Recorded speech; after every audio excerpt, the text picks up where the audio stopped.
Okay, let's move on to our next speaker, Andrew Witt. Andrew is an associate professor at Harvard University Graduate School of Design, and he is also the co-founder of the creative team Certain Measures. His speech title is Reformatting Vision. Please join me in welcoming Andrew. Hello, Andrew. Hi, thanks so much for that introduction. And I hope you can hear me okay. Yes, perfectly. Great. Okay, so I was very inspired by Levin Marcus's presentations. I think in particular, some of these ideas around the alien, I think might recur. I might tweak that slightly differently and ask whether we might think of the alien rather as the animal. But before we do that, I wanted to sort of also respond to the questions that were raised initially. And I think I have to say that I don't have answers, I have only probes.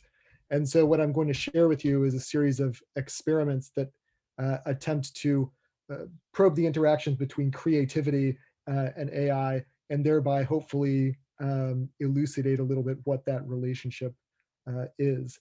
And, you know, in that context, I think of this Gordon Matta Clark quote in which he says, here we have to offer you only in its most elaborate form, confusion guided by a clear sense of purpose. And so I think you'll have a little bit of that here. So our work really explores the space of design between human and machine vision.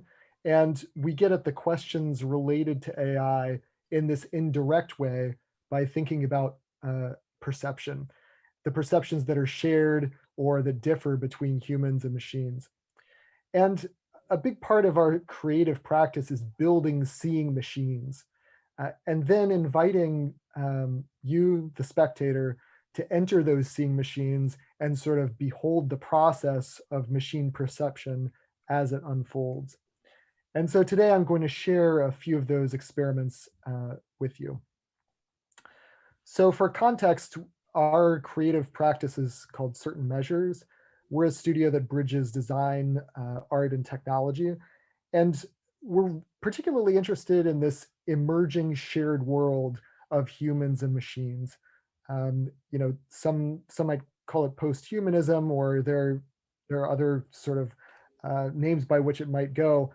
But we're interested in the sort of congruences and gaps between the human and machine occupation of this emerging common ecosystem. And in particular, how both humans and machines see and think in relationship to each other. So we, as part of this practice, we apply advanced computational techniques, data science, AI, to a range of projects from the sculptural scale to the architectural scale and to the scale of the city and beyond. And so my background originally, before engaging design, was in mathematics. And so a lot of the work that we do is actually engaged in a dialogue between those disciplines. So I wanted to begin with this drawing. So this drawing is maybe familiar to some of you. It's what's called an impossible object. An impossible object is an object that is difficult to perceive spatially from its drawn representation.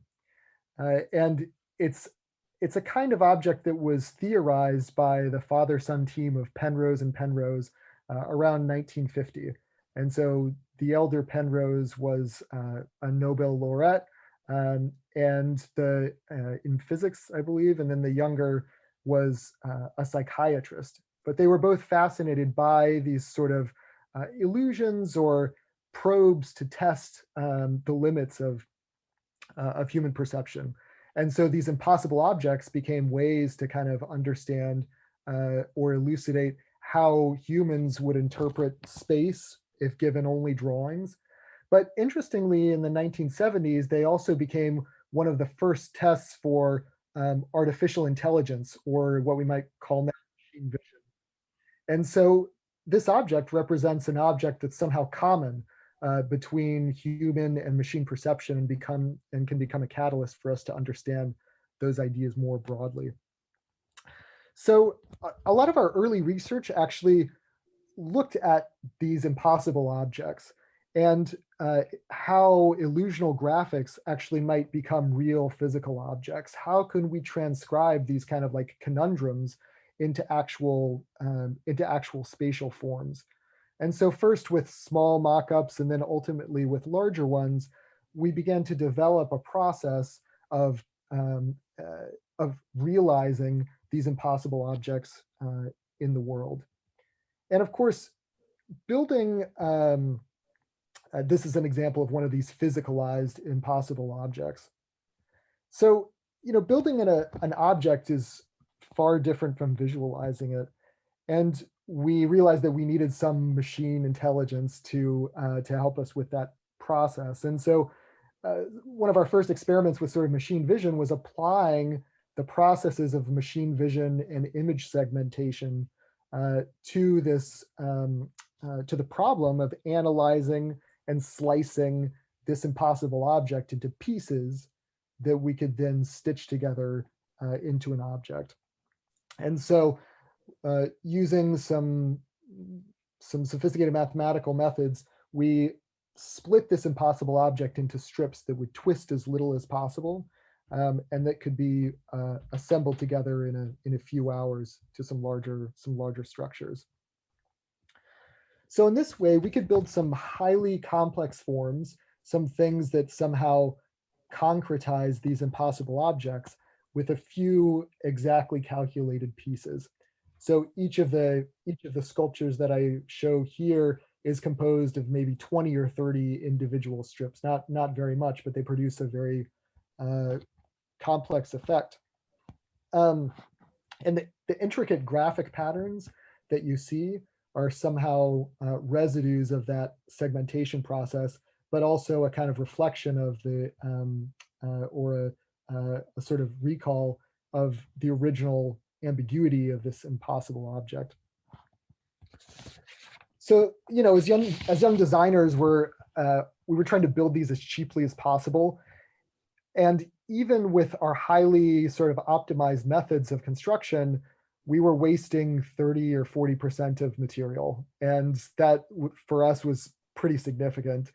And so we started to ask ourselves how we could make these complex forms more efficiently. And at first we tried to sort of like tweak and optimize the process itself. But then we decided to go one step further and say, well, what if instead of eliminating new waste, we just use old waste to create new forms? There's nothing cheaper than garbage. And so can we use this garbage actually as the raw feedstock for a new kind of for new kinds of forms? And so our answer to that sort of challenge was a process or a tool that we call Mine the Scrap. So Mine the Scrap is a data-driven process that designs new structures from existing waste. And we developed a sort of a custom 40-dimensional machine learning and pattern recognition engine. And you could see the sort of like stages of that engine here. Essentially what it does is categorize this scrap material and create a kind of phylogenetic tree, a family tree of that scrap. And like assembling an unknown puzzle from random pieces, that tree creates a search engine that allows us to stitch together a new structure. So Mine the Scrap allows us, given random, raw, unstructured material, to find the unique best use of each of those pieces through this sophisticated process of scanning and classification. And what this allows us to do is set up a process of negotiation where we can match the raw material that we have with what we ultimately want to create. And so using computer vision and machine learning, we can really invert the typical process of art or design. instead of beginning with a sort of idea and materializing it, we begin with material and begin to understand what ideas might be possible with it. So Mind the Scrap really sort of uses big data to tackle big waste. And here we see some very small scale examples of some of that process. So we began to actually scale up this process, and we began to disassemble existing buildings, scanning their components to create catalogs of waste as a resource. And in that process, we moved from this more typical sort of like understanding of the creative process, this sort of cycle of seeing and making, into a cycle of scanning and generating. The scanning augments the possibility for categorization, for classification, for knowing a very large body of material.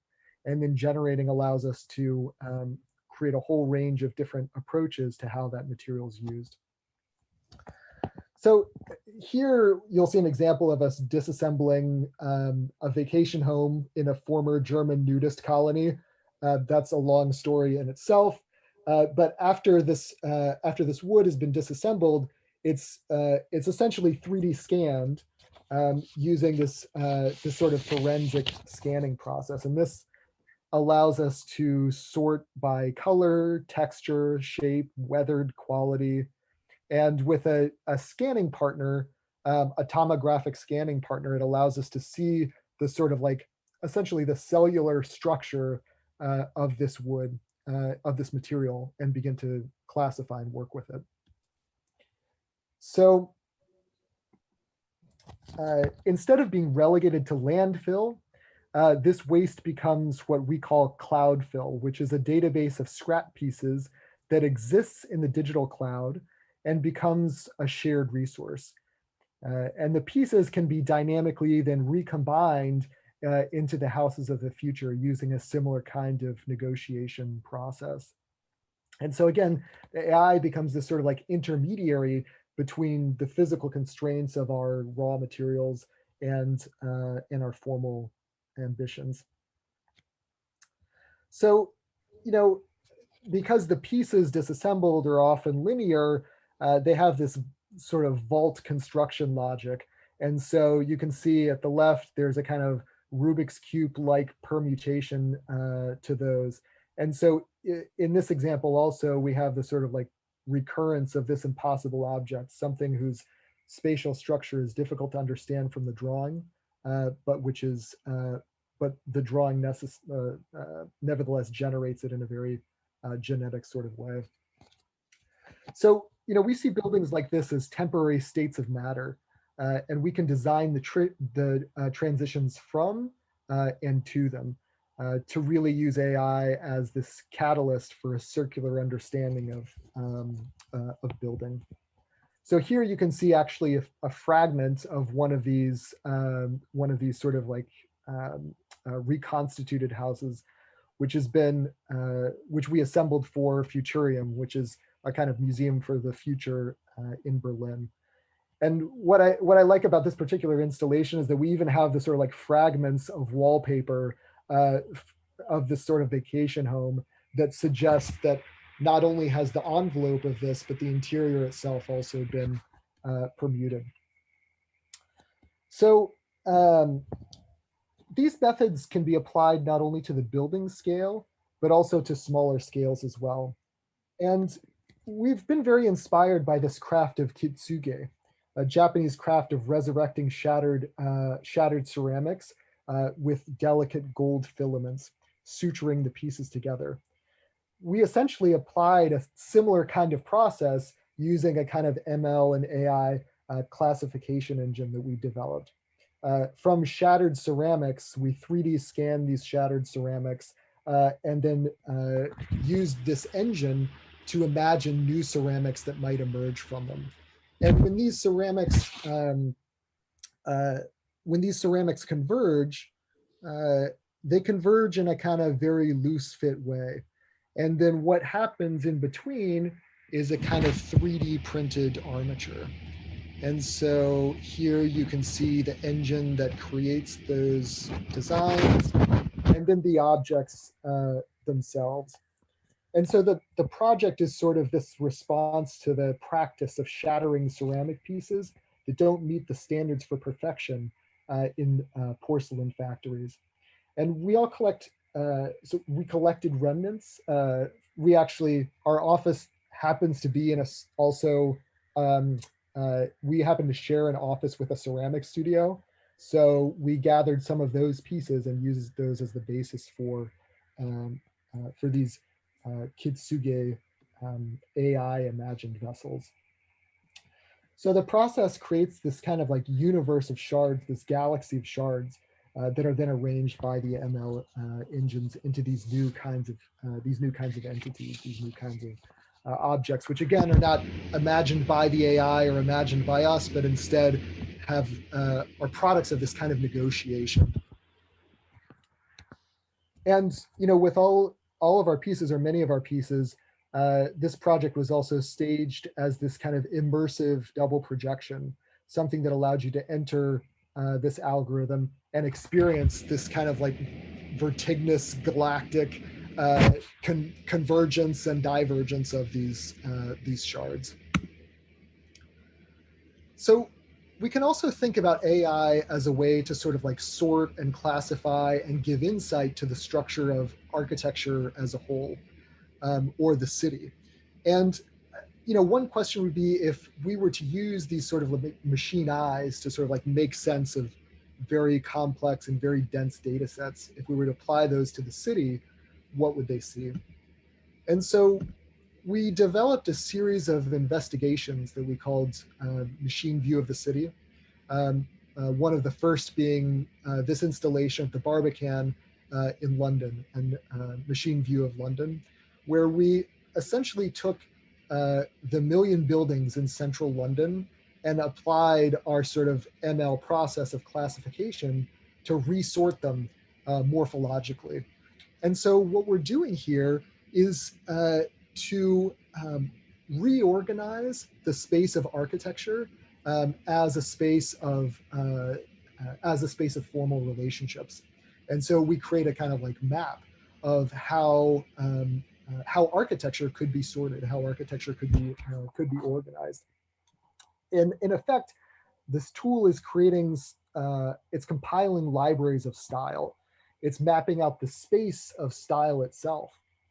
And the system is constructing what we might call cartograms, which are map-like representations, which don't chart geographic space, but instead they chart the cognitive space of similarity, affinity, and perception. So this is a little bit like creating a map of creativity. And in that map, you can identify the gaps, the islands, the continents, the clusters of the creative product of architecture. And I think this is a really interesting moment where we can have this sort of like view of creativity. So, a natural extension of this might be to look at the elements of architecture itself. And we developed a sort of like corollary of this tool called the Neoclassifier, which essentially is an AI network trained on neoclassical architecture, which scans footage of buildings and then anatomizes them or splits them apart into their constituent elements. It sort of slices it, to deconstructs the building actually from the photo. And so we can create kind of complete libraries of architectural form as it exists in the world. And this is something which I think is genuinely fresh with AI, that we can create these bots to help us categorize just a vast amount of information that would have been almost impossible otherwise. Once we have that vast information, we can also imagine new things derived from those basic data sets. And so Marcos touched on this idea of latent space. This is a sort of like glimpse into some of the a sort of architectural latent space that we developed. And which ultimately led us to this process of a kind of endless elevation. And with this project, this is a project called Horizons, which was very inspired by a book by the artist Ed Ruscha called Every Building on the Sunset Strip. And it was sort of like an early Beidou street view, where essentially he took in the 70s this camera and a truck and created a continuous elevation of the length of the Sunset Strip, which is a very famous street in Los Angeles. So we were inspired by that book and wanted to ask, what if we could extend that book forever using AI? And so this project Horizons has 5 elements. The top, we have the so-called training set, all of the buildings that were used to train this AI. On the second row, we have an endless permutation of possible building configurations. In the center, we have the endless elevation itself. And at the bottom, we have analytic information, the sort of what we call the fingerprints of the buildings, ways to distinguish and categorize and sort those buildings. So, let's see. So I'm going to sort of conclude with a project that sort of returns to this question of the alien, or this idea of the alien, but maybe reframes it again in animal terms.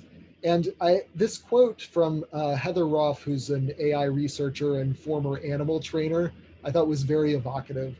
So she says, animals and animal training can teach us quite a lot about how we ought to think about, approach, and interact with artificial intelligence, both now and in the future. So of course we can consider AI as a set of form-making techniques, but AI is also an aspect of hyper-intelligent machines. And I think this becomes clear when we try to map out the relative intelligences that we encounter currently on Earth. They're in a way, they're aliens with us on Earth, and those are the animals that are among us, as well as the increasingly intelligent AIs that cohabit this world with us. So this is a sort of matrix that we developed for that includes humans, animals, and AI in relationship to their relative intelligences. And it feels like only yesterday that a cat was just a cat and a computer was just a computer. But today, humans, animals, and machines all jostle on this blurred spectrum of intelligence. And to experiment with this sort of like these animal-like manifestations of AI, we developed a project called Home is Where the Droids Are, where we thought about these intelligences as having various animal-like qualities.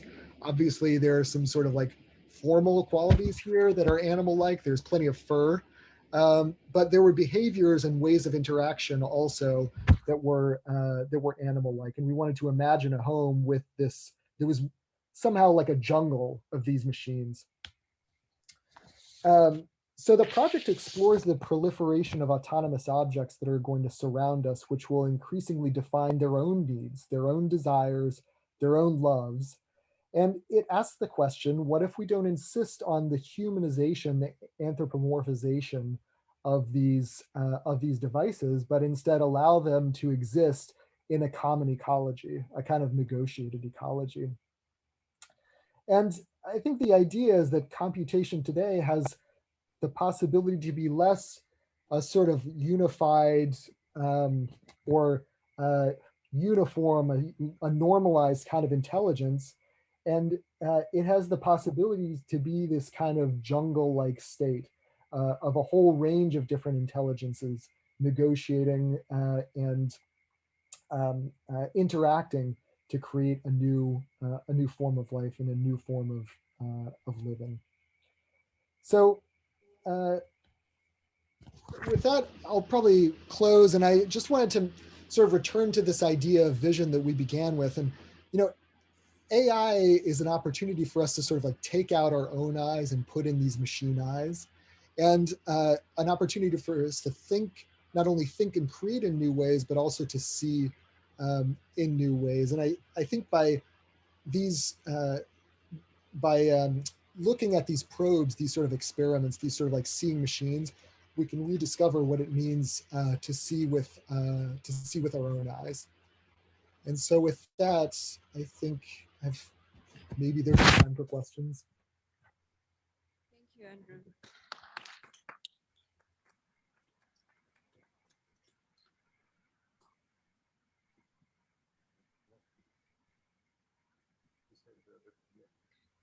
Okay, Andrew, we are gonna save our question to the panel talk.